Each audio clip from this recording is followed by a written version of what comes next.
How's everybody doing today? Get my chat up. Man, I'm struggling today.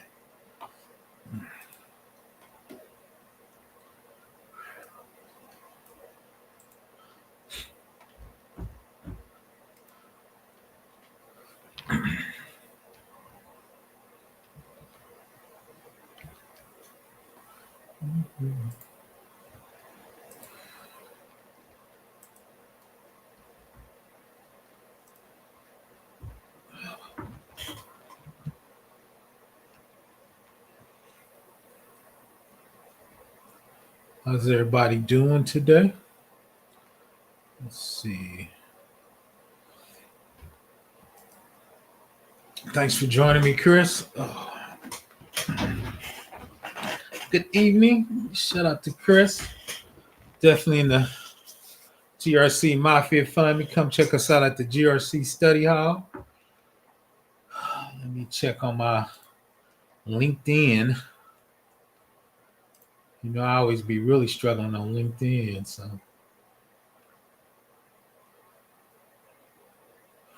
I'm doing something a little weird. I'm going live on Facebook. I think I'm gonna start me a PBO Facebook page. I just want to check out my live on Facebook before I try to do it.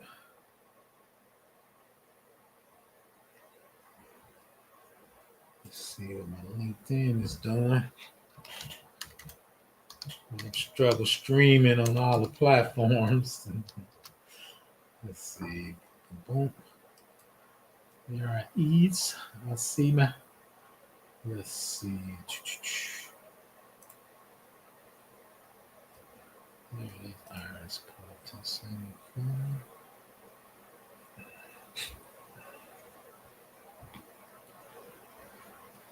Let's see. Let's see.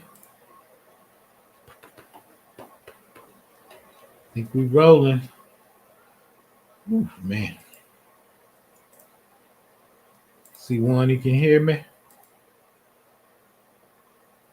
What's going on? Glad you can join us. Cyber from the fire.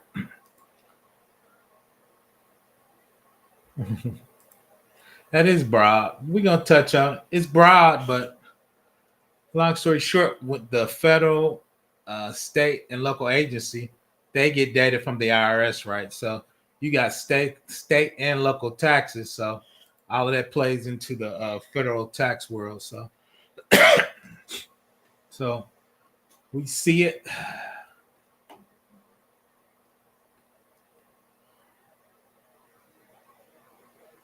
You know how we do it. If you got any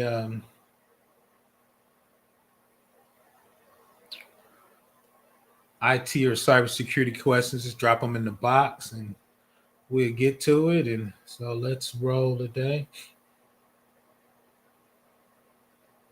Give me one quick second and then we're going to get started. Let me, one quick second.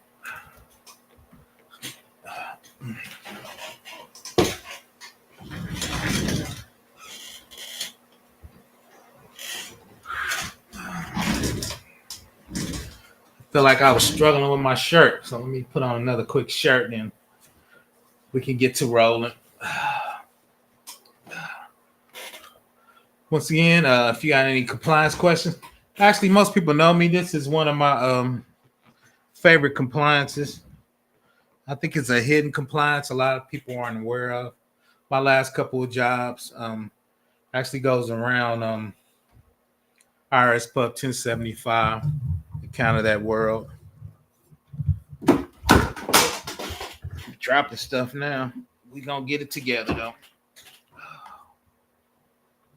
We gonna get it together. Once again, if you got any questions, just drop them in the box. Get my mouse unwind and we'll get at it. I'm kind of running out of gas. I had this little cold for the last couple of days. So our squared in the house. Hopefully she got her ticket. She was reaching out for everybody on LinkedIn. Shout out to her. Let's see what. Booyah Aske Scott. Hello, greetings from the Netherlands and Europe.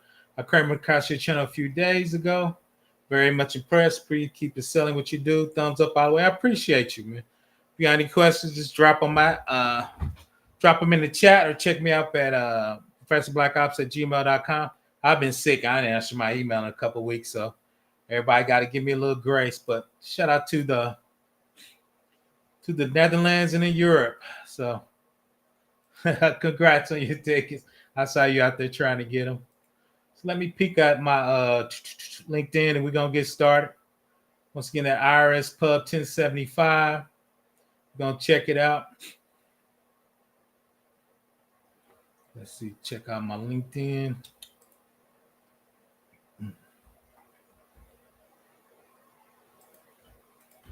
We welcome the people on LinkedIn and we're going to get started.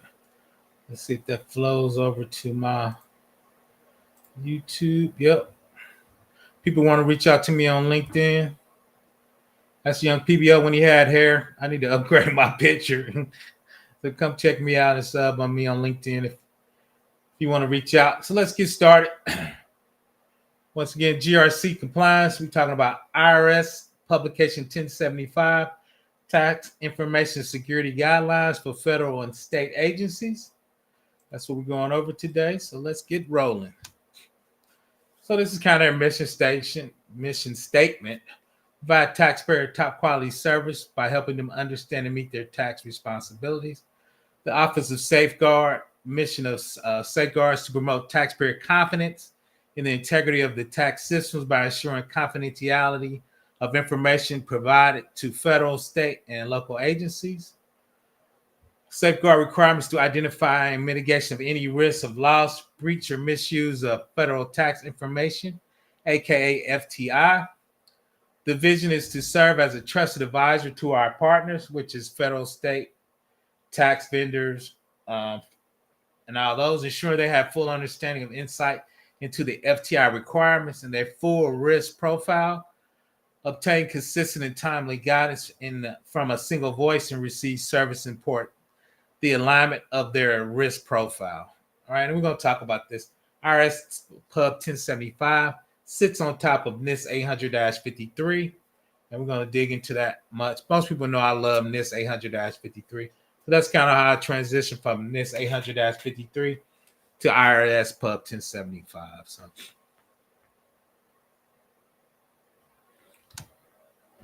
once again, NIST Special Public 853 provides a catalog of security and privacy controls for all U.S. federal information systems, which the IRS falls under that, except those related to national security. It's published by the National Institutes of Standards and Technology, which is a non-regulatory agency of the United States Department of Commerce. Right, so NIST is under the State Department of Commerce. NIST develops and ensures standards, guidelines, and other publication, implementing the FISMA Security Security Modernization Act of 2014. These are the 20 families in the NIST 800-53R5.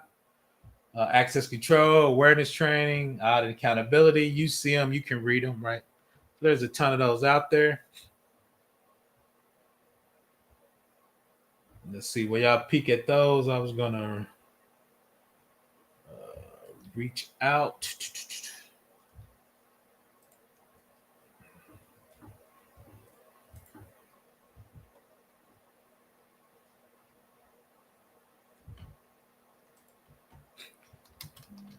So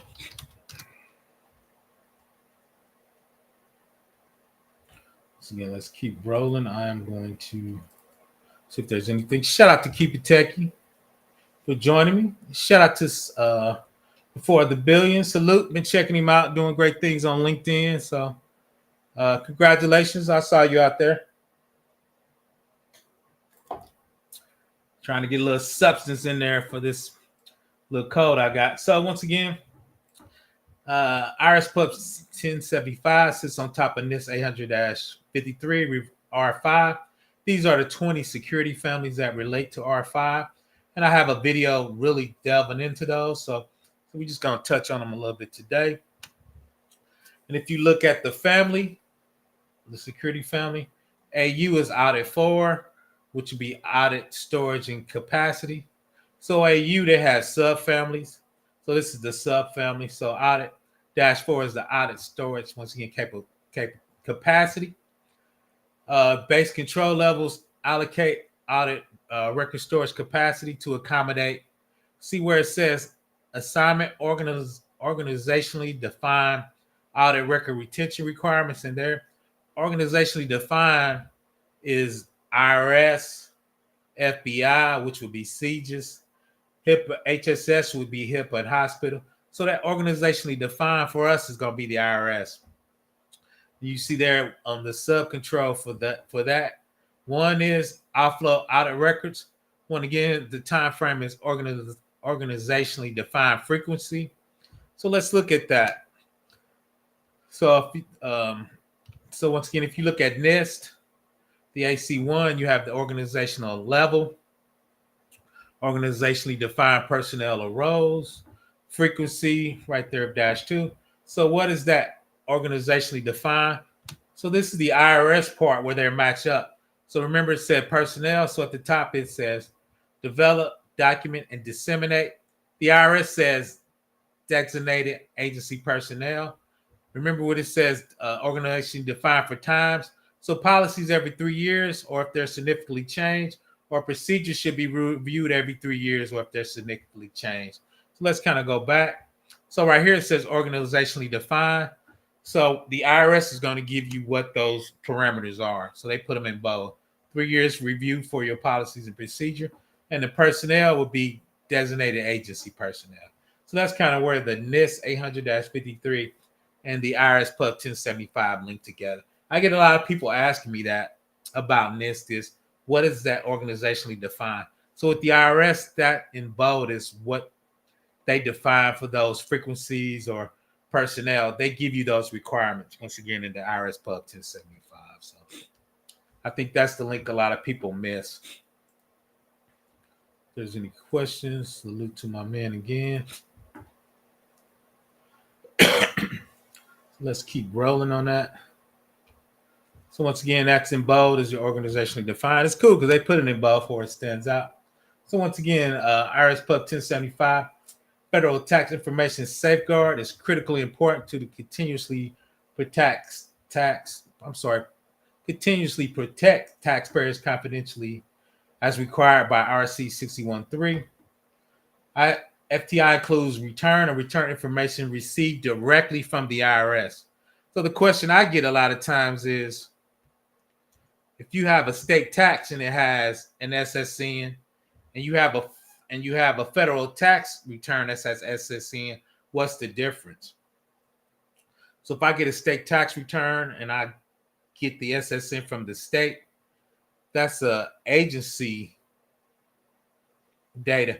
If I take that SSN and send it to the IRS to compare the adjusted gross income to make sure the federal and the state match, once I send it to the IRS and get it back, that's actually federal tax information because I got that information directly back from the IRS, right? So a lot of times I said, okay, this is the SSN, match it to their federal and bring me their adjusted gross, bring me their listed company, bring me their dependencies. So anything I request from the IRS is federal tax information. If I get it from a state tax return and I don't send it back to the IRS, it's not federal, it's not FTI, it's not federal tax information because I didn't get it directly from the IRS. Right now, there's some secondary sources. If I get it from the Security Administrative Office, Child Support Office, right? So those are agencies that the IRS sends data to state agencies that you might trade information from. So if you trade information, once again, from the Social Security Administration, Federal Office of Child Support, or CMS, there's 3 or 4 state agencies, right? But usually I go with, if I didn't receive it directly from the IRS, it's not federal tax information, right? So if you got a state tax return and you have an SSN, that's not FTI because I didn't get it from the IRS. Shout out from Brazil. Thanks for joining us. I remember seeing you in a couple of my lives. Appreciate you joining us again. Shout out to R Squared.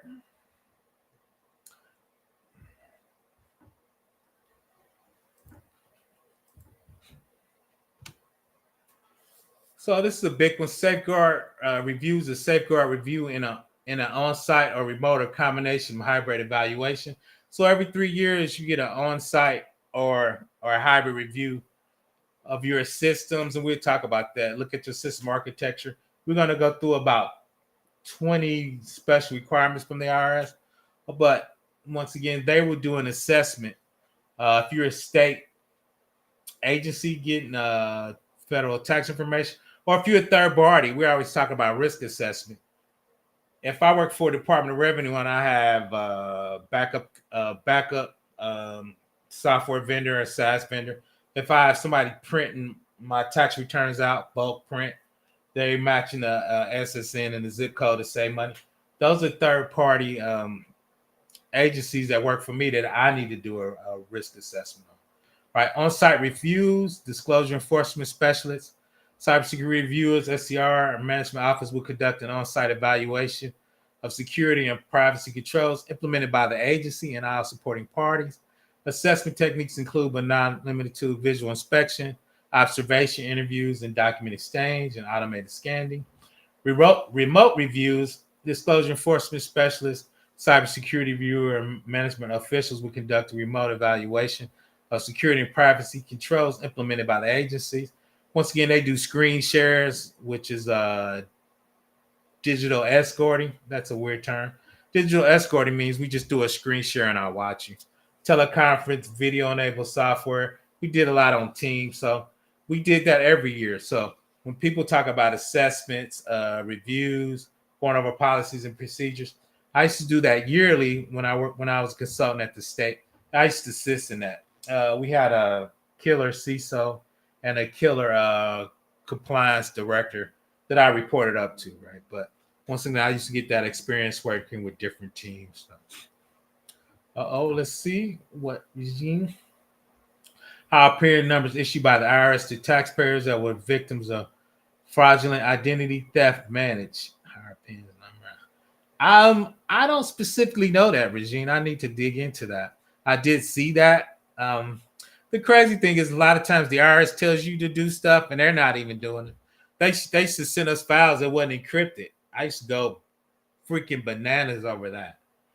So, the IRS says do as I say, not as I do, right? So we can't make them do stuff. So there's a lot of stuff. But the IRS recently just got a ton of federal money. I think that's one reason. So they're trying to modernize their system. So I think they supposed to got $1 billion, and the consultants are eating very good on that. So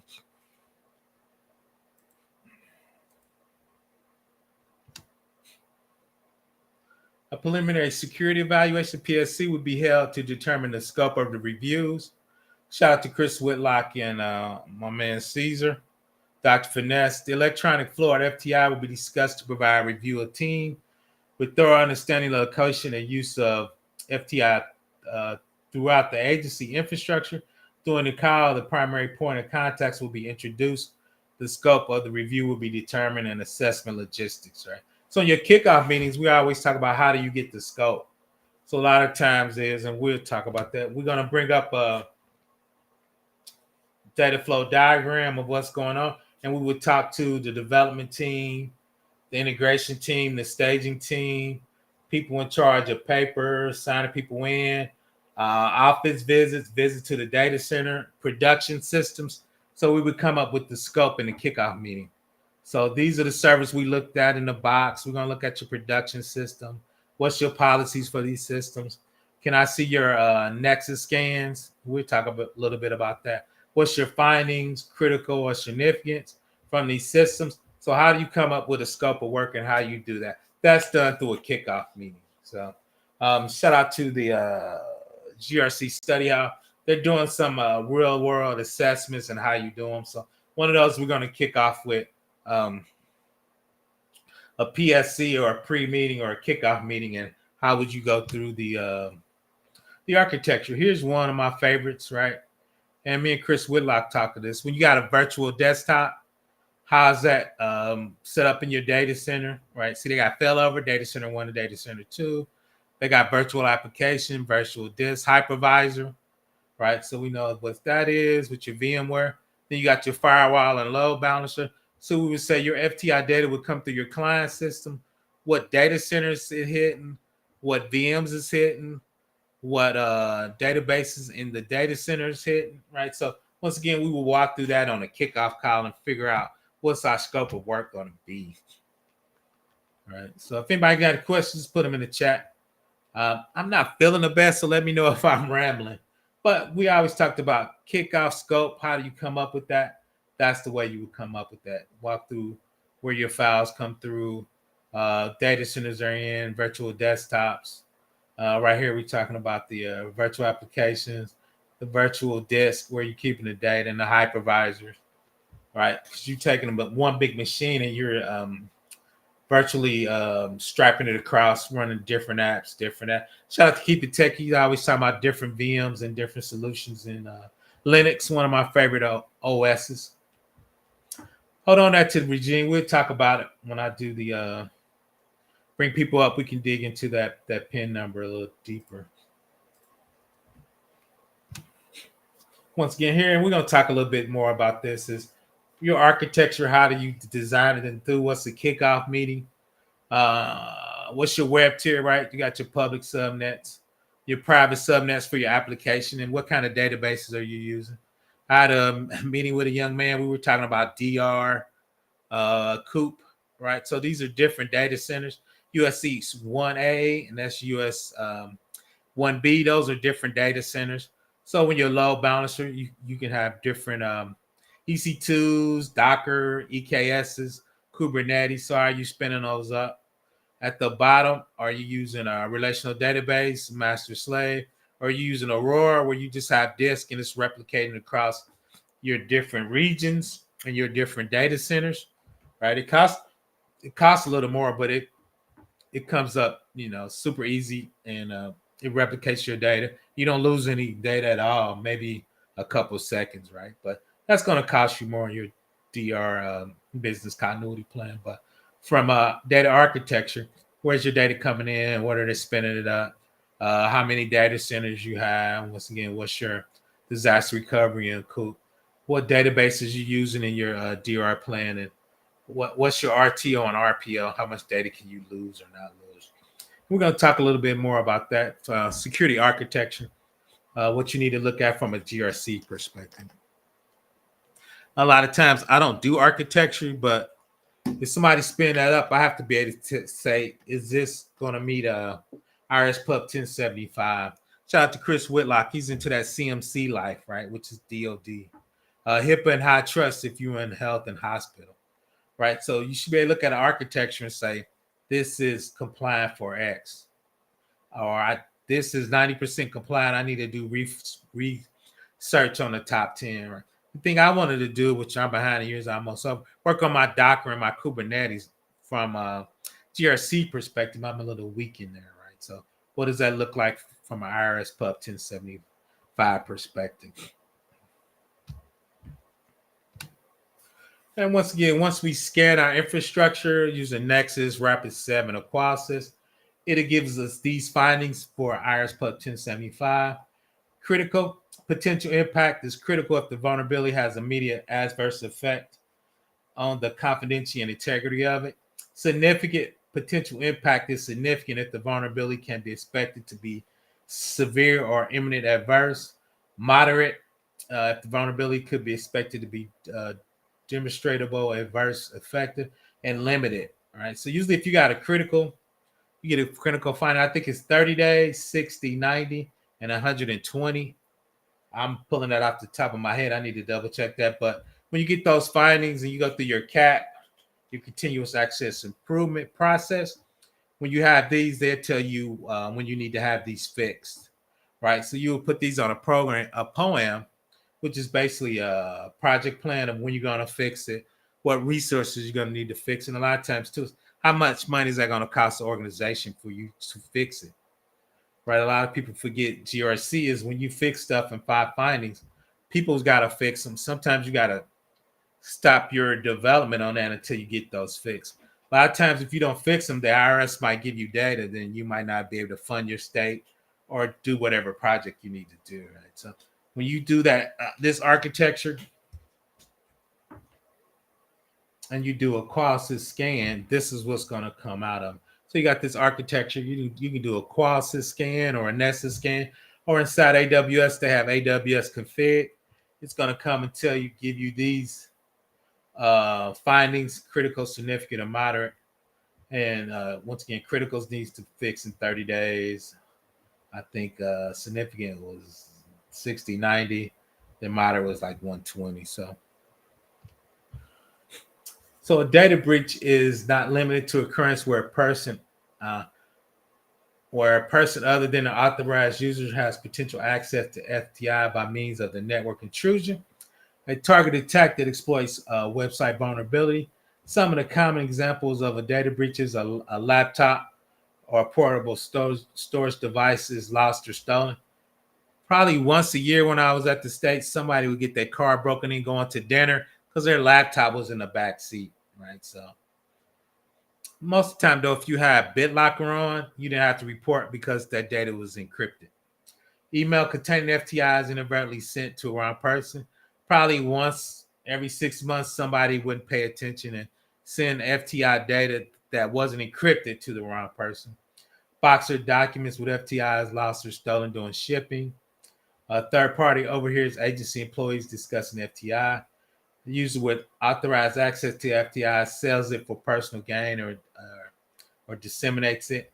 An IT system that makes FTI is accessed by a malicious actor. The FTI posted inadvertently on a public website. So those are common data breaches that you would have to report to the IRS. Right now will make you look bad, but I'll let y'all look at that. But those, like I said, one of the standard stuff. If your disk is BitLocker encrypted, which is FIPS 140-3, you would have to report it.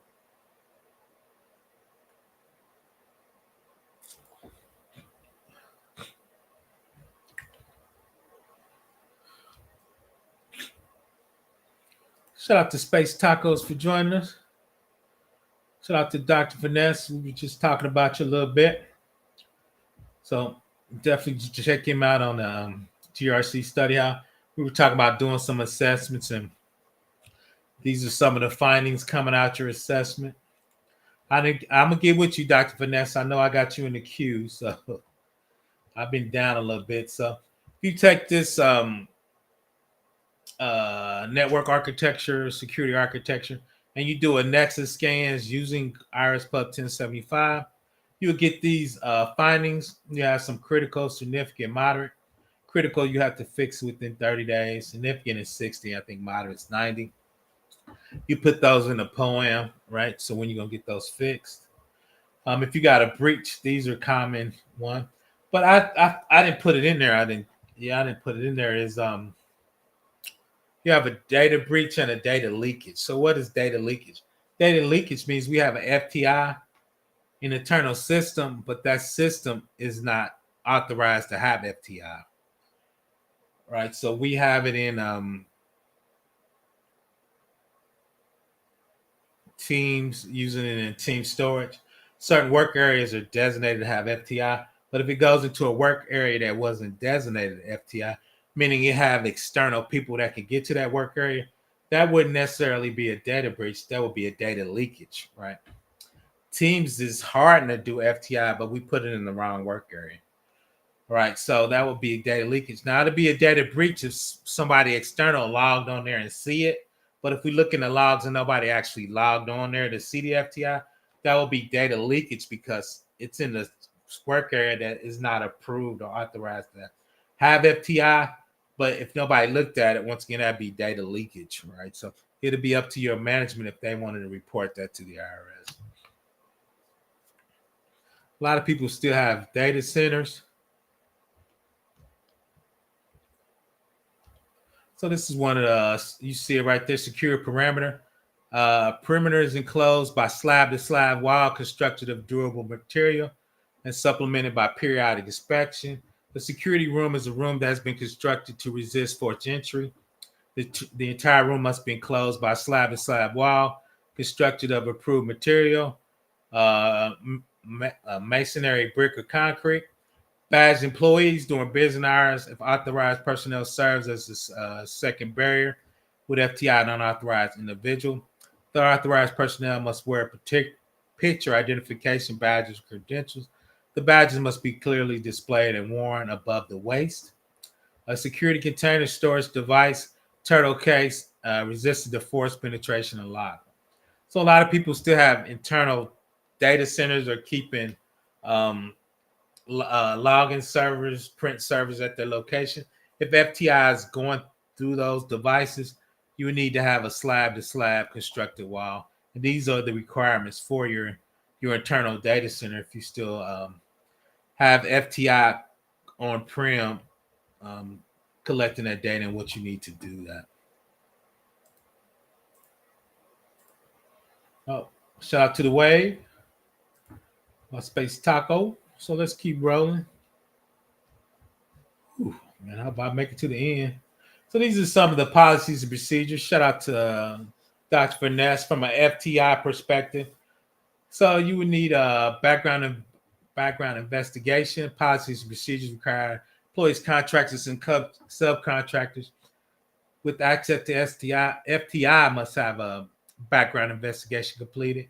Access control. I'm not going to read it, but auditing accountability, media protection, physical environment, personnel security, insider threat program, policies and procedures, privacy program, which is NIST PM18. So these are telling you when you come in, besides those definitely 20, these are some additional policies you would need.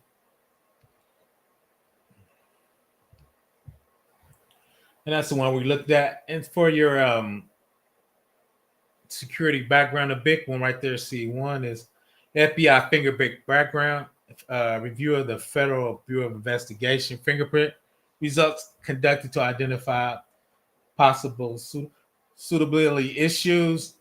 The contact appropriate state identification bureaus.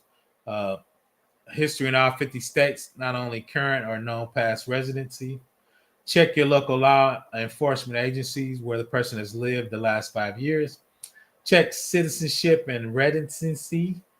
Validate the subject eligibility to legally work in the United States or a foreign citizen with the necessary authorization. Employees must complete the Form I-9, right, which is standard one. The big one on here is the FBI fingerprint background. Those cost a couple of dollars too, so a lot of companies want to make sure you're going to stay a while if they get you that. Also, operations, FTI cannot be accessed by agency employees, agents representing construction or subcontractors located outside the legal jurisdiction boundaries of the United States. Outside of the United States is territories, embassy, or military installations. FTI must not be received, processed, stored, accessed, or transmitted to IT systems located offshore. Nor may FTI be sent offshore for disposal. System containing FTI must be located, operated, and maintained by personnel physically located within the United States.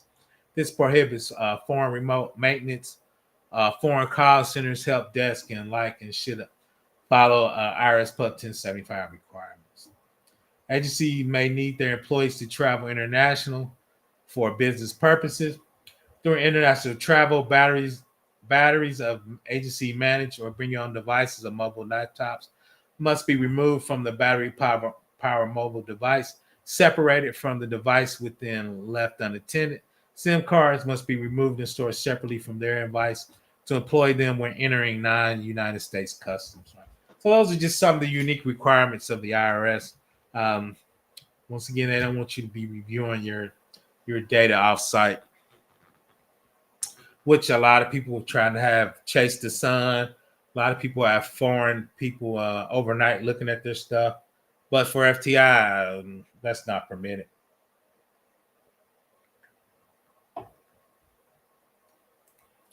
Shout out to my man, definitely one of the guys. If you need to, um, definitely one of the top guys, and if you got financial needs doing that real estate, I own a few properties. My man helped me get a little money, so go check him out on LinkedIn. I'm gonna give him a shout out. PBL don't like to talk about PBL things, but definitely look up on mine. You saw his name, so if you needed some money, he can actually help you. He helped me get some couple things so I can get my rental properties tight and get a couple more. So shout out to my man on LinkedIn. Let's keep going.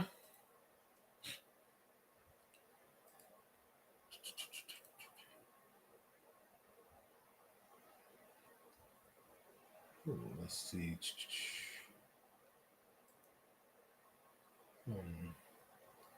I gotta go find my. There it is.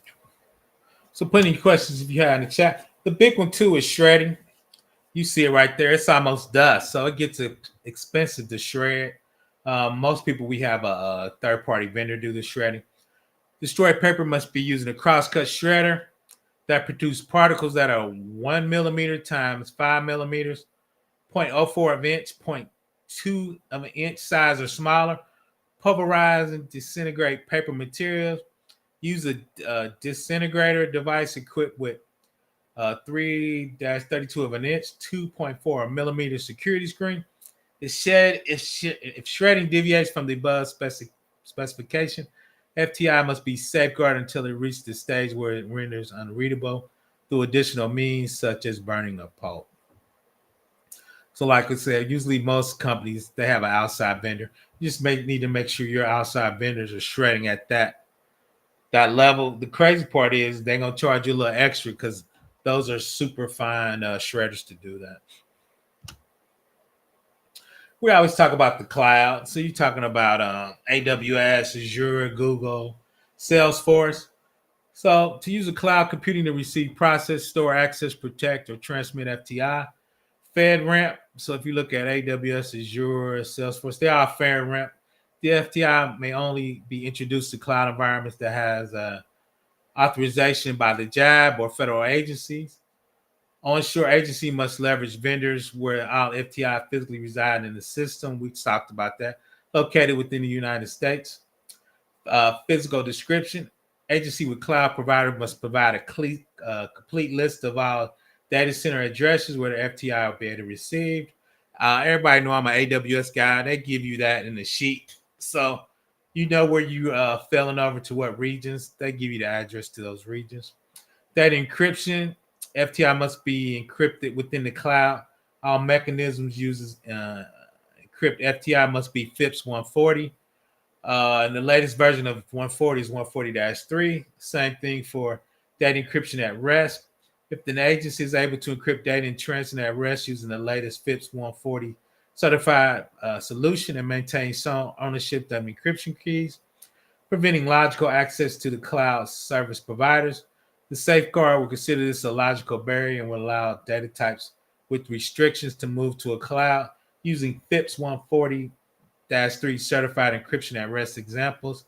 Third-party contractors from some protection requirements, such as training and background investigation. So when you do AWS, Azure, GPC, Salesforce, they have all these certifications, recommendations.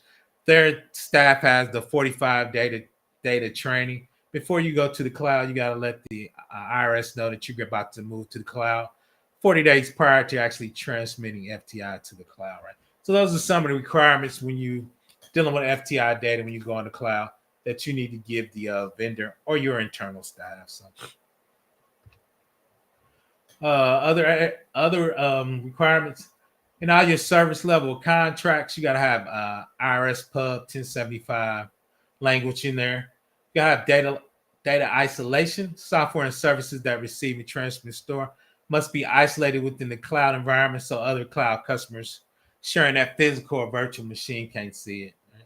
So if you use an AWS, they have KMS keys.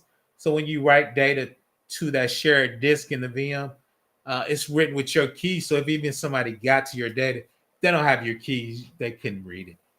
Risk assessment. The agency must conduct an annual assessment of the security and privacy controls of all information vendors. Persistence to the data and relieve assets. Storage devices with FTI has resided must be securely sanitized or destroyed using methods acceptable to NIST.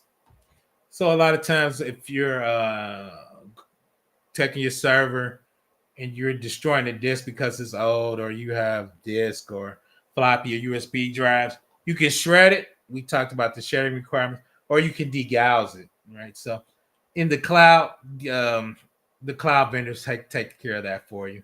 The biggest thing you see right there is MFA. Agency must be implementing a sufficient multi-factor authentication in their cloud as a solution from the internet. Right? So, and at the bottom, define security and privacy controls must be implemented in the cloud. Right. So even though you're in the cloud, you got encryption, you got network segmentation. So you have all those factors in your database, right? You're using encrypted tables, right? So those are different things you would use for logical separation. Let's see if anybody got any questions while I ramble.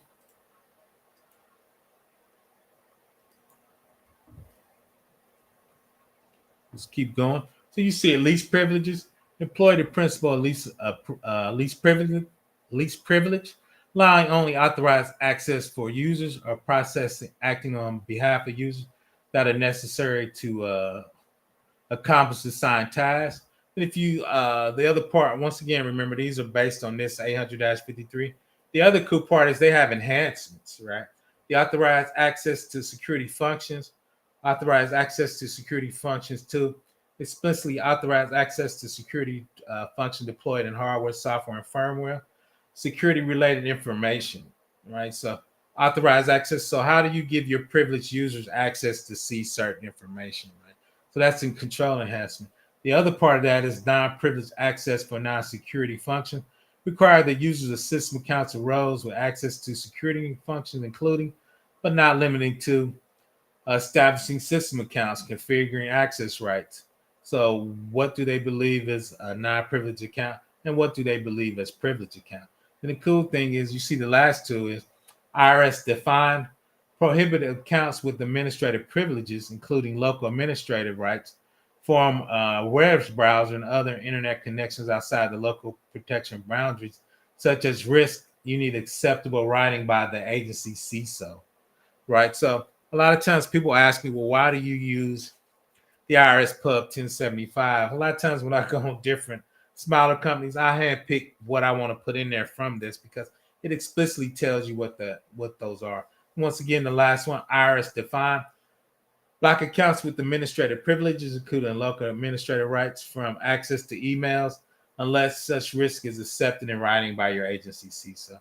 Right. So if you log in as I do sudo because I'm on Unix. So when I sudo to another account to get extra privileges, if I'm the web admin from that account, I can't send email out, right?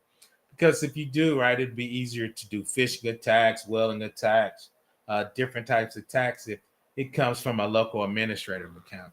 So that's why they tell you to block that.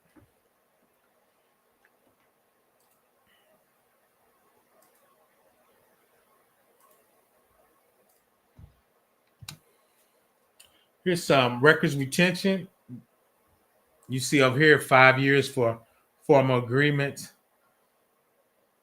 logs of FTI, converted media 5 years. So visitors logs they want 5 years. State auditors disclosure awareness certifications and safeguard reports reviewed by management.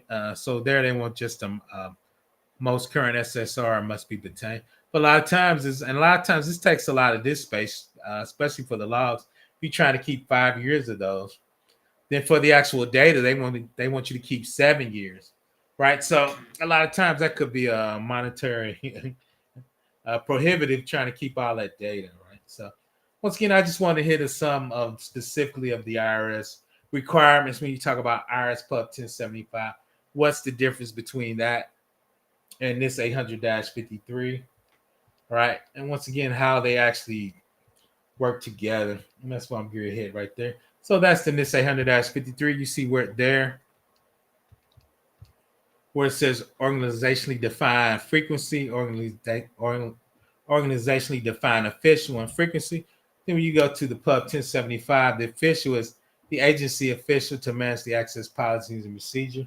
The review and update of that years, every 3 years, or significant changes when you need to review those policies, right, for access control. So I'm going to drop the link if anybody wants to come up. Once again, this is kind of what I do in real life is the IRS Pub 1075. I think it's a hidden compliance a lot of people are not really accustomed to. Like I said, it's just one I've been doing forever. Let me see. Invite a guest up.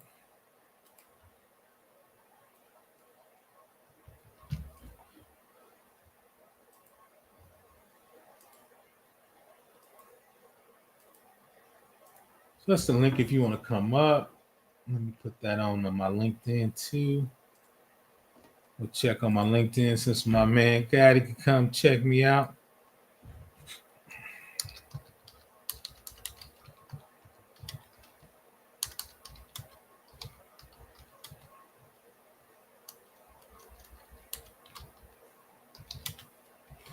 Let me know if you want to come up. Like I said, I'm kind of running out of gas a little bit today. Long day, and I think I know I got this little code. It's coming to the end. Summer code. Shout out to people checking me out on the GRC Mafia on LinkedIn. Glad y'all can join me. Let me get back to my bread and butter. That YouTube. That's my favorite. Shout out to Ty. Glad he can join me. But once again, IRS Pub 1075, I think is a hidden compliance. If you go to state agency, probably 5 of the bigger states get data from the IRS. And a lot of times, Department of Revenues, they end up being tax collection for the whole state. So if you own a ticket in BMV, we take your tax return. You owe child support, we'll take your tax return. You owe your university, we'll take your tax return, right? So they end up Department of Random in the B. Happy study, y'all. Gotta go. Hope you're feeling better. I appreciate you for joining me, Space Taco. Definitely go check out their what's going on, Larry. Glad you can join me. I dropped the link if you want to come up. No pressure. PBO kind of running out of steam. I dropped the link if anybody want to come up. But yeah, once again, the hidden compliance, IRS Pub 1075. One of my favorite compliance. I do a lot of that in real life. So I do a lot of IRS publication 1075, tax information security guidelines for federal, state, and local agencies. So once again, one of my favorites. Some I SME in. I don't think that's a verb though. Something I SME in. So shit, I ain't too far out of bed. But hump day tomorrow. I got to get it together. I appreciate you, Mike Oz, for joining me. We just kind of went it over that. You might want to check out the replay. Went over IRS Pub 1075 tax security information. And most people know I have a compliance playlist on YouTube. It's probably got 60 hours in it now, with probably 15 compliances in there. NIS 800, CMC, HIPAA High Trust, of course, IRS Pub 1075. NIS 837, RMF, risk management. So there's a ton of compliances in my compliance playlist.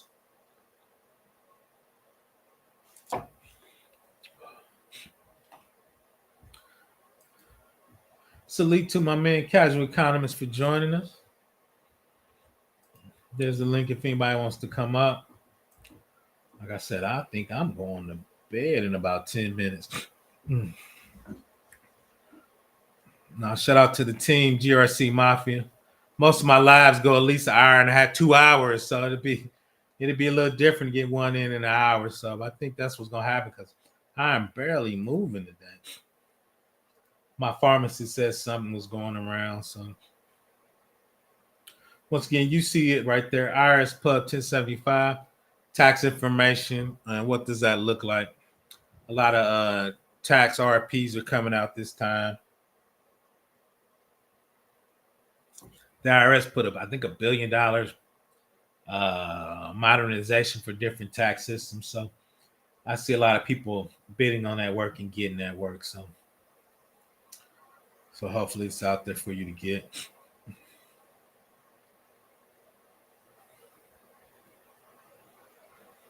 Once again, put any questions or IT or security information in the box. Like I said, I'm actually kind of winding down. For me, I am struggling today, so hopefully I can get over that.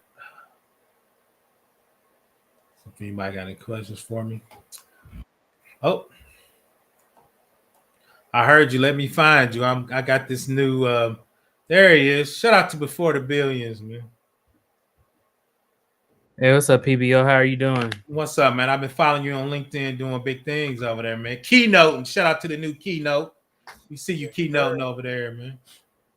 Trying to work things out. You know how it is, PBO. I see you, man. You up and coming, man. I'm trying to follow your lead, man. And working on big things, big systems, solving some big problems. Tell them you Picasso, man. Tell them you Picasso. You doing big things. Yeah, What's going on? What can I do for you? yeah, PBO. I wanted to tap into your live stream, to your topic. I know taxes is really going to be affecting a lot of people in the tech industry right now, man. Facts, 'Cause, facts. with everybody kind of going through these, interest rates going up and a lot of people leveraging more credit. I heard a lot of people are taking out home loans, Yeah. home equity loans of credit, and then also Tapping people are taking out or selling their stocks. A lot of people, 401ks. People in 401k. that 401ks, they're gonna get a big tax hit on that. Go ahead, go ahead. Yeah, Yeah. man, I was trying to see. Um, I honestly, it's like, of course, it depends on the size of the amount of money that you have in your 401k. But if you were to pull out your 401k, and a lot of people are doing it just to survive. It's not even Mm. about like investments or anything Mhm. like that. It's just like, hey, you got laid off several months ago Yep. and you need to take out the money. How much do they like? What's the percentage on um Whatever how you much you take out of your 401k? it's usually whatever your tax rate plus 10%. Uh, what they did last time, they might gonna do it this time is COVID. People were doing it. They gave a hardship, so if you did it, it would just be your normal tax rate. But they took that tax out. I wonder if they're gonna put it back in with the because tech is really in a recession, man. So a lot of Mm. people going to be hitting those 401ks, especially in not calling you out, but states like Georgia, y'all renting mortgage be super high compared to the Midwest and shit, man. Every time I $3,000 for a 2 bedroom apartment, my heart start hurting, man. I'll be like, so I think they Yeah, might put maybe a little tax relief into the bill, especially with everybody trying to get elected as president. So that wouldn't surprise me. yeah, man. It's difficult right now. I was talking to somebody, and it's sad too because I've met some people who have experience as managers Mm-hmm. and people who have like over 10 years of experience out here homeless. It's And crazy. Yeah, go yeah, a lot ahead. of people out here crazy, like homeless. They have they took it out. They didn't already exhausted their 401ks, already exhausted their home, like they had to sell their homes and stuff like that. And it's just because the market is where it is right now. When it comes to like taxes, it's you realize, I remember somebody put it so eloquently, is that taxes come out when you get, before you get paid, you get the tax, like the after tax. Right. Then so you get taxed that time. Then let's say you use the money that you get from your already tax money to get gas to get to your job. You get taxed again. Mm-hmm. And then you get taxed for buying groceries. You get Yeah. taxed for so many different things. Like you probably get taxed by like 8 times in one single day without even realizing it. Yep. Like Which you is get taxed if crazy. you invest. You get taxed if you, and then they're talking about having unrealized gains, but it's only for That's like if you have 100 million or something like that okay. invested. I saw it. I'm glad you. I didn't know what the number was going to be, but that was crazy. I'm Yeah, like, it was a high.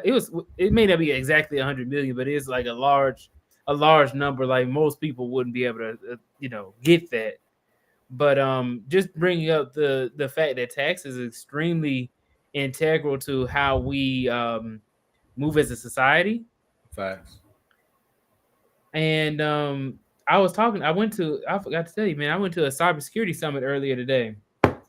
And I met so many people who had different like products and stuff like Mm-hmm. that. Also, another thing I want to bring up too, one of the vendors there said that uh they achieved zero trust. That's what they said. I told them, I was like, somebody told me it was difficult to achieve zero trust, right? Hard to implement, but they said that they did it in their way.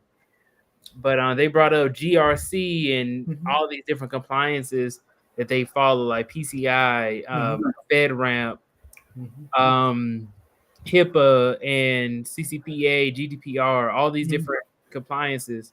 Facts. And one of the things I realized is that everybody's selling the same thing.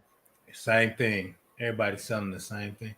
And people now they put zero trust. If you buy a network, they say we can make it zero trust. You buy a database, they say they can make it zero trust, right? Zero trust is a framework.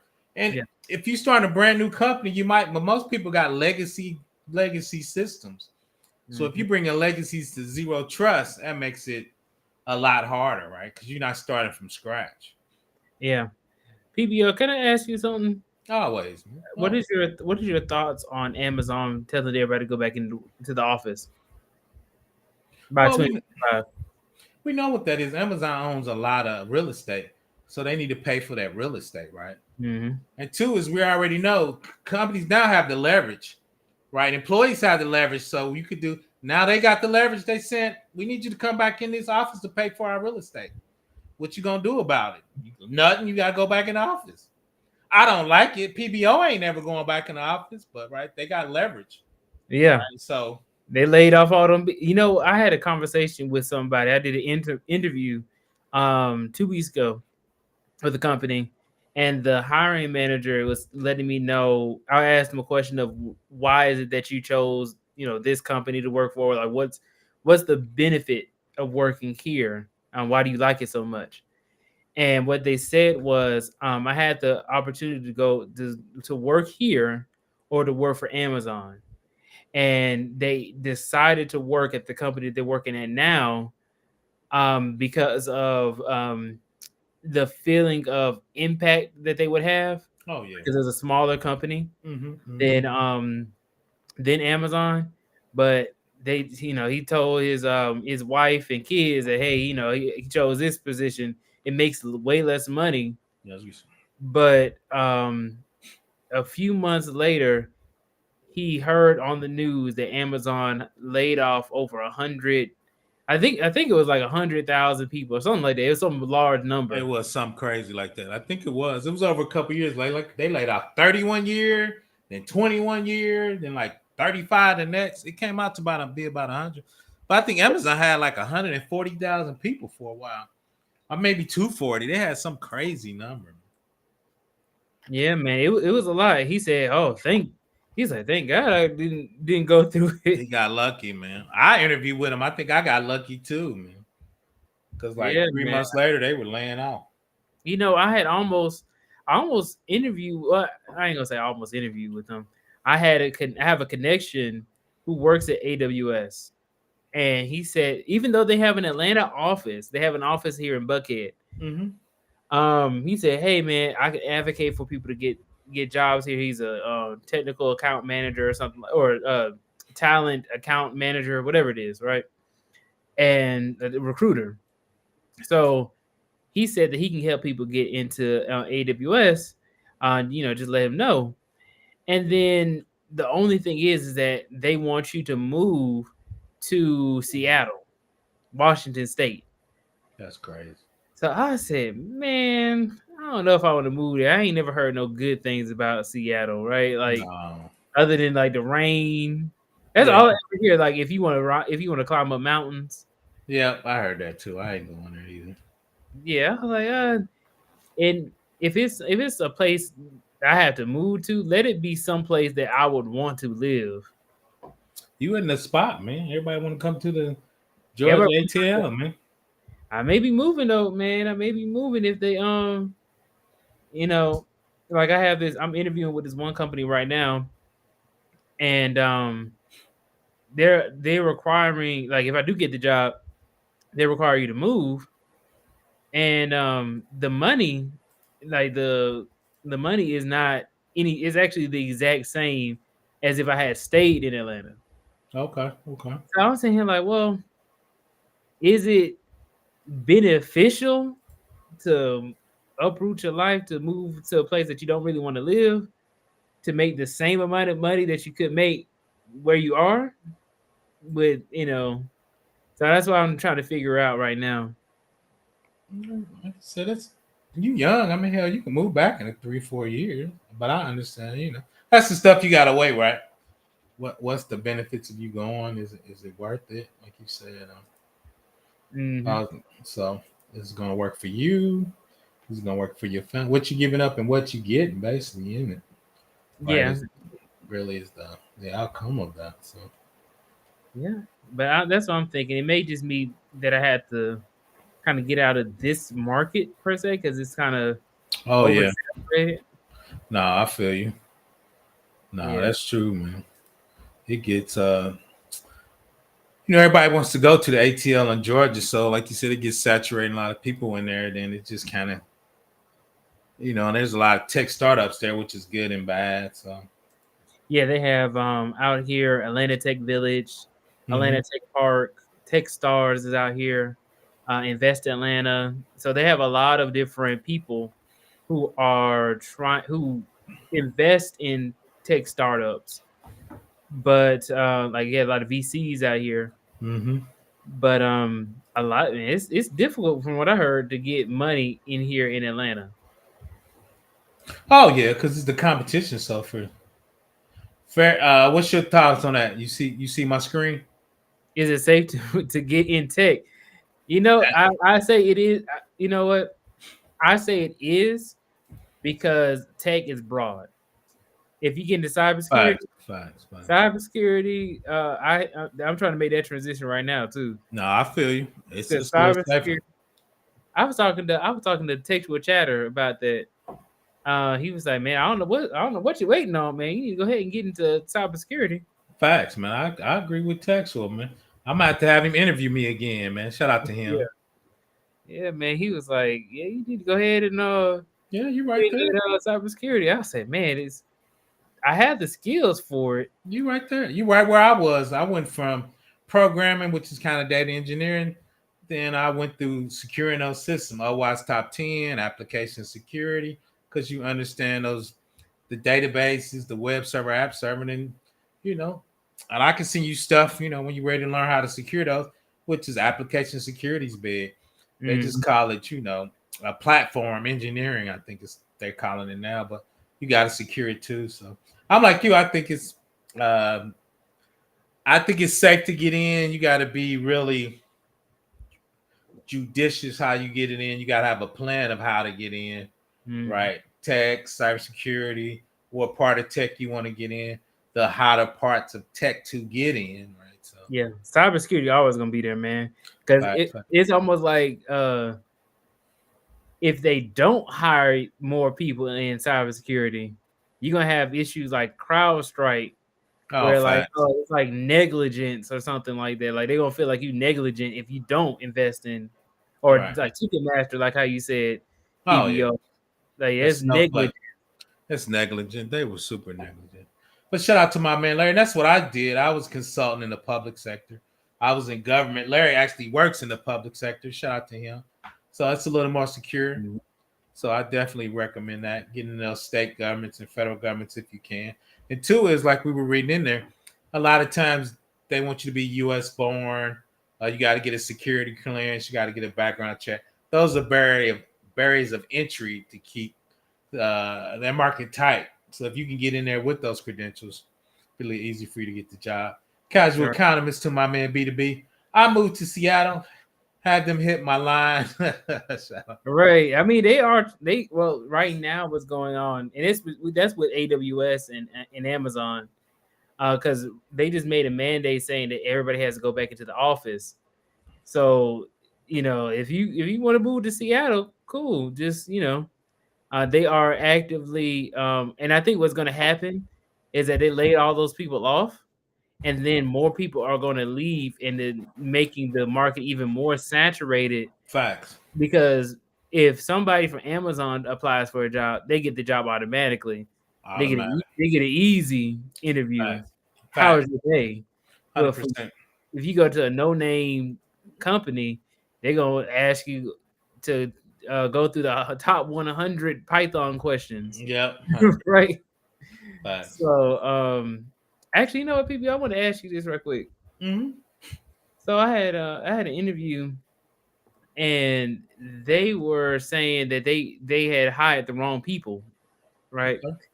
So they hired the wrong people twice, and even to the point where they were saying, I don't, even on the interview, like it's like a Zoom interview. I don't want you to look around, because then I think you're cheating. And then I was thinking, like, okay, you know, That's crazy. he Go ahead. said, I don't want you to, like, I want you to just look directly at the camera and answer all the questions. Like, you can't look like down or whatever, or think like, because most people, when you're thinking, you look to the right, Mm-hmm. right? Most, and that's just body language. Most people, you lying, you look to the left. But so he said, yeah, I'm gonna have my whole team watching you and looking at your, like, your eye placement, because I want to know whether or not if you're like looking at any aid. And I was like, man, this seems like it's gonna be an intense interview. Like, it's gonna be like almost like I'm trying to catch you, as opposed to I'm trying to see if this is a good fit. Facts. Like you said, yeah, that's crazy, man. You don't trust me to be. Why you gonna hire me if you don't trust me, man? That's crazy to me. But Mm. once again, I think the employers got the upper hand, so they getting a little carried away with stupid stuff. So Yeah, because I thought about it. I say, well, look, man, I have the experience, right? I have proven experience. If you want to see the pictures, I got the pictures, the videos, I got the people phone number, I got, you can call them right now at 10:07 p.m. and ask them about me. They're gonna say I'm the best thing since sliced bread. facts. And so that's why I run into those kind of interviews, right? You see, casual economists reply to that. Yeah, Pat, yeah, Pat, that job. Yeah, that's funny. I agree with economists on that one, man. I think people getting out of pocket a little bit with those. So Yeah, but I guess the reason I bring it up to say is that because they it's kind of like when an interview, or really if anything is overly difficult or extremely hard for you, more so than it needs to be, then it may not be the right opportunity for you. Because I realized, I said, um when you're going into an interview, it's already kind of, it's pressure on you to prove that you have the abilities, right?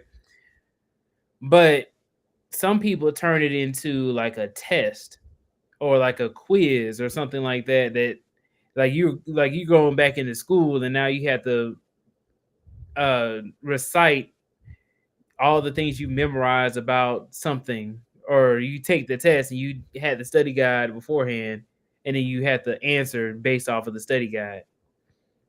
So that's how some of these interviews kind of turn into, as opposed to it being more so, hey, I want to know about your experience. I'm interested in going forward, and then I can make an offer if things work out. yeah, I don't.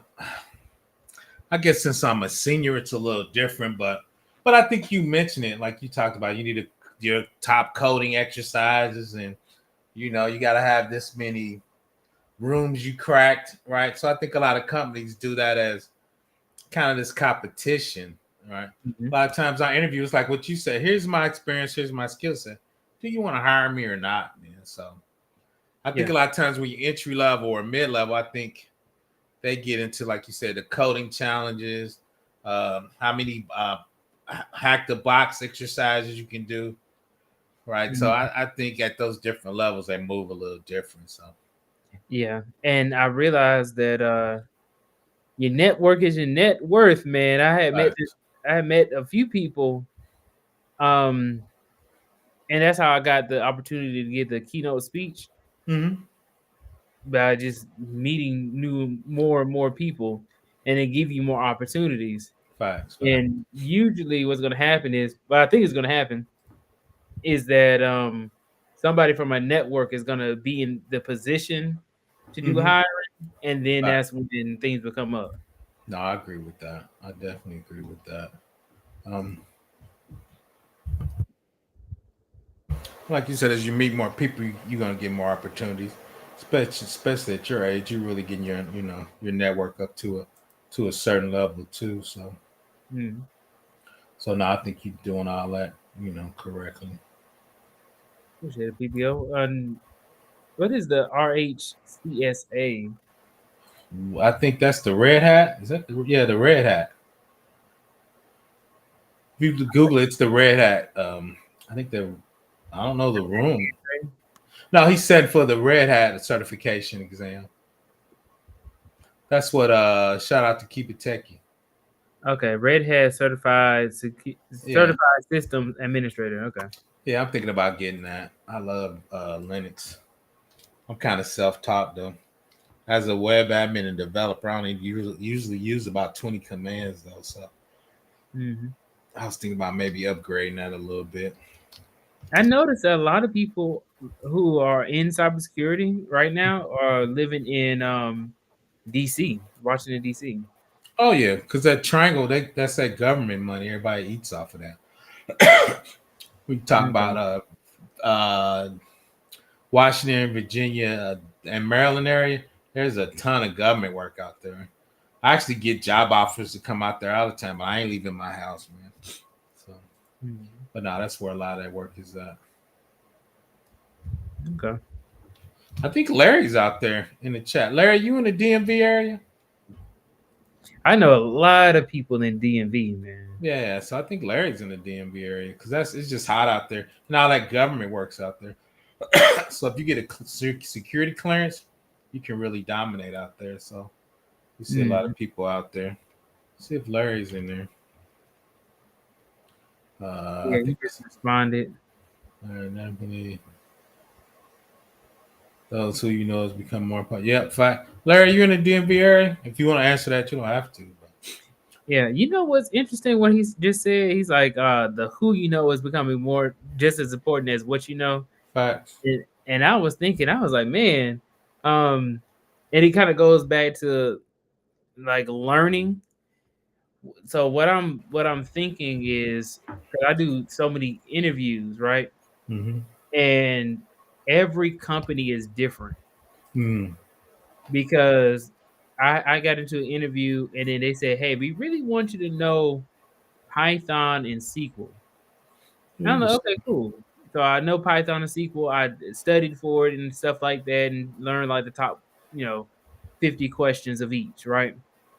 And then the next company I interviewed for, they were saying, "Hey, we really want you to know this specific technology. Let's say like Snowflake, Mm-hmm. right? We really want you to know this technology." Okay, so now you spend time learning Snowflake. Oh no, we you go to the next company. We really want you to know Databricks. So it's kind of like we want a subject matter expert in literally every single thing that's on the job description. Mm-hmm. So it can kind of get overwhelming and difficult to keep up with every single need of every single company you apply for. So that's what I'm kind of like running into. And I talked to it's called the Black Genius Academy. It's Mm-hmm. funded by Google. And so I talked to them and then they were asking the question of how do you get into tech or how do you, get a tech job specifically in data engineering. I told them that you have to have a niche, but you also have to be a generalist of your niche. Yeah. Like there's so many different technologies out there. There's hundreds of them and you'll never know them all, but you kind of have to be resourceful enough to be able to use whichever tool it is. Yeah. Like I can like they want you to like I'm a data engineer now applying for another data engineering role, and no matter what data engineer that you are, You're building the infrastructure, you're building the data pipelines, you're building like the metrics and the dashboards and stuff like that. And then it doesn't matter like where you go. The thing is that the technology always changes. So they get caught up in we want you to know this specific technology as opposed to it being, oh, can you think or be resourceful enough to work in any technology? So that's what I kind of realized with because I was spending a lot of time studying Snowflake, Databricks, studying Talent, Tableau, Power BI, studying all these things. And then I'm thinking like, man, all they want something different every single time, but I ain't getting not a single job out of studying every single thing. No, like you said it right. You gotta have a specialty, but you gotta be able to generally work within the pipeline, right? Yeah. And like you said, then in there they're gonna have different databases, different web servers, different deployment, Jenkins, right? Yep. So Jenkins or I'm trying to think the other ones. I cron know. job. They're like cron jobs essentially is what. Yeah. So so I think you're doing it right. But there's so many people unemployed now. They looking for this perfect candidate that doesn't exist, right? Oh, you got to be a this expert, like dude. You ain't gonna have all of that and being an expert, but I think they think, which and there might be so many people got laid off, maybe they can find that perfect candidate. Yep. Because I I think. remember somebody said like and this is what's interesting about it is that everything is based off of each other. All like Amazon or AWS, Google, and Azure all based off of Apache. Yep. It's all based. It's all the same tools. They Yeah. may have some third party tools that they acquired a company and then they added it into their platform. So that's what makes it different, or they have a different package or something like that, or maybe one may be faster than the other, Yeah. but it's all based off the same thing. All based off of Linux. It's all based off of the Apache frameworks, and then That's they just true. put their own name to it. Amazon Linux is a fork of Red Hat. Yep. Yeah, Figure man. what So, title. and just like how we said earlier, like all the vendors sell the same thing. Like they would, Yep. a lot of people I met who were into IAM, identity access management. Mm-hmm. You can do that within AWS, Oh GCP, yeah. and Azure without having to get a third party company to do it for you. No, 100%. A lot of times the third party is filling the gap, and they're like everybody's hot on Okta for a while, right? Until they got breached. Everybody had their Okta installation inside AWS. So I met some people from Okta earlier today. yeah, so that's Yeah, everybody. A lot of people run Okta inside of AWS, right, yeah, for their multi-factor authentication, but because AWS doesn't have MFA, you can. I usually use Cisco Duo because it's cheaper for smaller companies, but the big boys love Okta. Beyond Trust if you mid-size. So there's a yeah, they were out there too. so I yeah, those are companies. So Yeah, I saw Trend, so like Trend Micro. I saw IBM, Okta was out there. Then I saw what was the name of it? It was based off of AT&T. AT&T split and they created a new company called Level Blue. And they're like a MSSP. I think that's what it's called, like a managed security service or something like that. Is that what it's called? yeah, you got it. So I met with them. There's a lot of different vendors out there who do the exact same thing. Like they all had IAM, GRC. They had what is it? Ransomware protection, stuff like that. That's huge. Yeah. Um. And they also had something called something else, some other acronym. I think it's EDR. Yeah, that's huge. EDR and XDR, and XDR is out there pretty good. It Yeah, said, I'm a huge Red Hat guy. okay. Let me grab this question real quick. Yeah. R squared asks PBL, what title for someone that configures and maintains SaaS software? Ozzy said DevOps is in there. Platform engineers are in there. Old name for that is release management. You got anything you want to add to that? Those are the ones I had. DevOps, platform engineering, and release management are the titles I see for those R squared. Mm, yeah, I would say the same. Probably That's, DevOps, yeah, probably would be a the highest. DevOps or SRE. Yep, I forgot about that.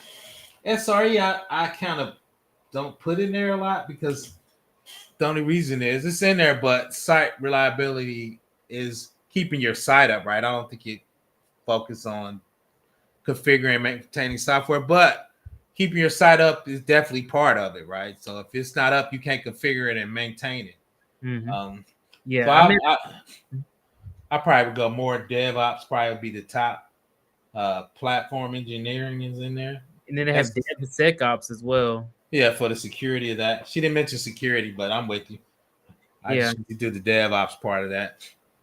because I was meeting with I met with there's a guy, he's a director of engineering for Turner Broadcasting. Well, it's, what is it? It's oh my gosh, it's Turner Broadcasting, right? And they run like Cartoon Network and Mm-hmm. Bleacher Report. He's over Bleacher Report and like the sports.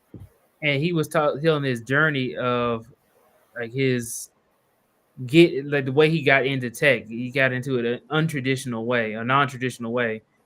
And what he did was when he got the job at Turner, then he was given access to work on the website, right? So he was working on the website, and they wanted to push this new change to the Warner Brothers website. Mm-hmm. Mm-hmm. And when he did that, the whole site crashed. And he was like, "Hey, we can't have the site crash, not like ever." But he crashed it, and he spent like I think similar to your story PBO, where you had to spend like a day or two like working, like trying to solve the problem or Mm-hmm. fix whatever issue was. That's Yeah. what he did. And then um he ended up fixing the error, and then they ended up he didn't lose his job. He kept his job, and he actually got promoted eventually. And then he made another change to the website, and it didn't crash. so Okay. so he was telling us that story. It's pretty interesting to see how integral a lot of the work that we do Oh yeah. is to these companies, because they if the website goes down for Warner Brothers, Oh, it that's right. is like that's millions of dollars right there. Even for like like an hour, a few Mm. hours, or something like that, that's millions of dollars they're losing that on. Yep. So they can do streaming now, so all that stuff goes to the internet. Yep, exactly. Yeah, R Square, you see that B2B? I would call it IT program. To me, programming would be the app. When you configure the app for a site, right? Programming the app is the software. Configuring and maintaining it, I wouldn't put that as part of programming. R Square, what's your thoughts on that B2B? You do more programming than I do. Uh, I'm kind of confused on what you mean. So are you talking about configuring? Yeah, look, this was her first question. Look at her Yeah. first question. Okay. Configuring and maintaining SaaS software. So to me, the software is the SaaS, but when you configure and maintaining it, to me, especially since it's a SaaS, that's in the cloud. So like you said, we talking about SRE keeping it up, DevOps configuring it in the cloud, right? Mhm. That's not programming in it. So that was her follow up. So they said they call it IT programming. I don't think I would call it programming, right? Programming is building the software. SaaS is keeping it up and more scripting. What's your thoughts on that, B2B? I'll be honest, is that these companies will give you whatever title, and Oh, you will have facts. so many different tasks. No, you're right. So You're you right. can very much well be an IT programmer or a No. software engineer, software developer, and then have the role of being of working with security. As a data engineer, I remember our team lead, we were working on so many security things despite us not being security, Yeah. like working with IAM, working with Mm-hmm. secrets, working with application security. We also worked with, oh my gosh, what was it? So we worked with so many different things, like in order that we had to work with this time we had to work with security, but in order to even log into your virtual machine, you had to go through some third party company to authenticate that you are, who you say you are. Facts. And the virtual machine, you can only get connected to it through the cloud. So it was a lot more work to do. And then also another thing is they kept control of the licenses of the people who could get into the virtual Yeah. machine. So if Yeah. you're not using it in 3 months, they get rid of your access to it. Yeah. So access management is another thing. Hmm. So there's so many different things that you can do with whatever title that you get. You just need to get in. No, I agree. Once again, and I think B2B's correct. I'm trying to isolate these titles and put them in silos. But B2B, they're gonna hire for what you want to do and make you do what they want to do. But once again, I wouldn't put that as a system admin because you can set up Unix, you can set up AWS. The programmers are going to program on top of that system. They're not admins. So system admin to me is you got the disk space up, you got the operating system up. So people like B2B can do their pipelines, can do the program. The system admins set the environment up. But in the cloud, I can set the environments up and not configure the cloud part. So I don't know. I think I'm reaching for that once again because SaaS to me in the cloud has different job roles and job responsibilities. Like B2B says, people are commingling those jobs now for whatever they want you to do. So Yeah. chime in on that B2B. Like I said, man, you have to be in your niche, but you have to be a generalist. No, I agree with that. You still have to be able to do, because like really what we are is just problem solvers. I agree Right. with that. I just need to be able to solve whatever problem that comes up. Sometimes I get somebody reached out to me for a role. I told them I'm a data engineer, right? And they say, "Hey, I need help with my website." I I was remember you like, "Okay, saying well, I can help you. I can help you with the website." Built the website for them, and then they gave me some other people. Oh, I need to migrate the website. Okay, that's something completely different from data engineering, but I can figure it out and solve it for you. And then somebody recently reached out to me about something that's related to marketing, but with dealing with HubSpot and sending out that. emails. Yeah. And I'm saying like, well, you just need a technical mind, Yeah. and you never are supposed like if a good opportunity comes up, never turn down something that looks like a good opportunity. No, that's true. Like you said, especially in IT, you need to be able to figure it out. And you've done a lot of different stuff, so most of that stuff you can just figure it out on the fly. I mean, Yeah, man. I was like, oh, and then kind of going back to my post about having confidence in yourself and your right. abilities.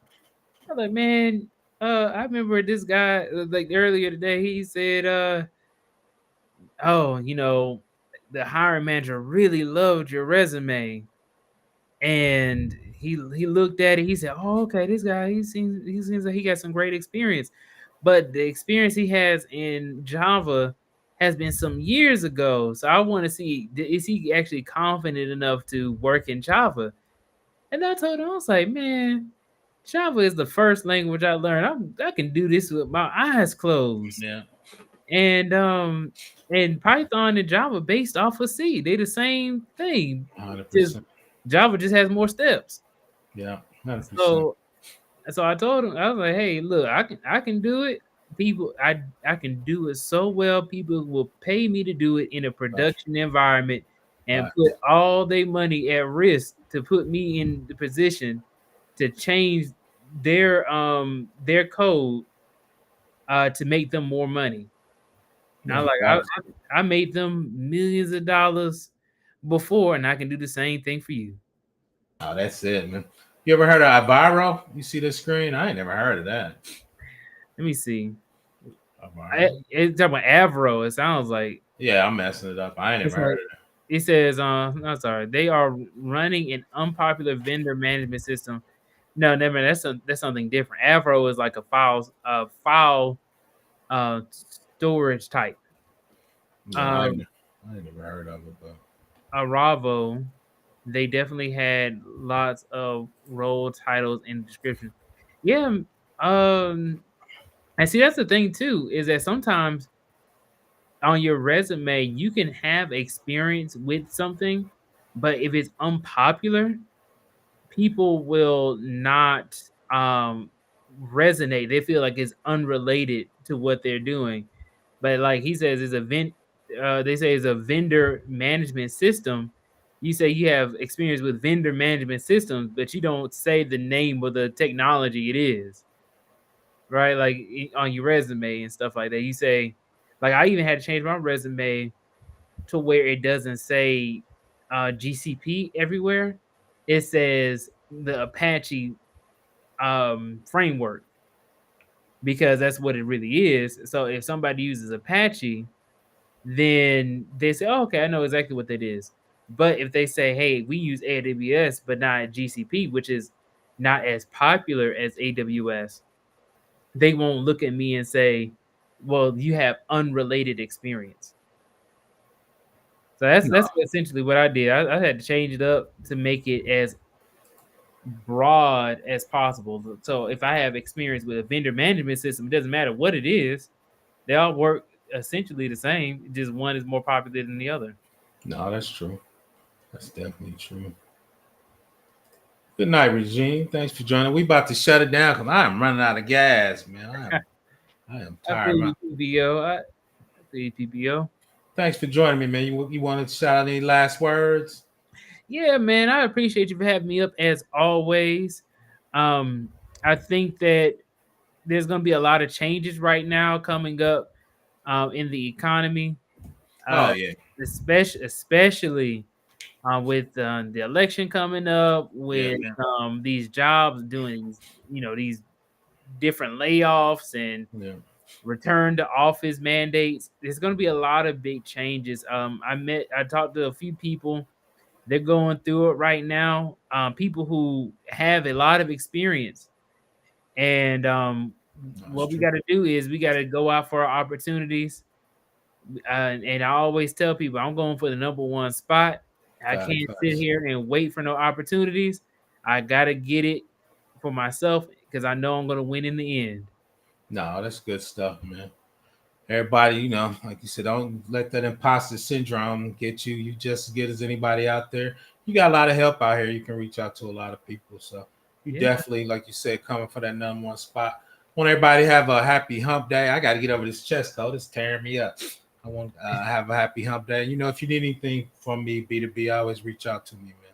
yeah, I'm PBO, out, I appreciate you, man. man. All good. Everybody, have a good night. I'm out. I'm about to go jump in this bed. I am wore out. Two of my homie R Square said going to second round interview with them. I definitely trying to understand what they expect versus the realistic to the accomplished. Thanks, fellas. You're welcome.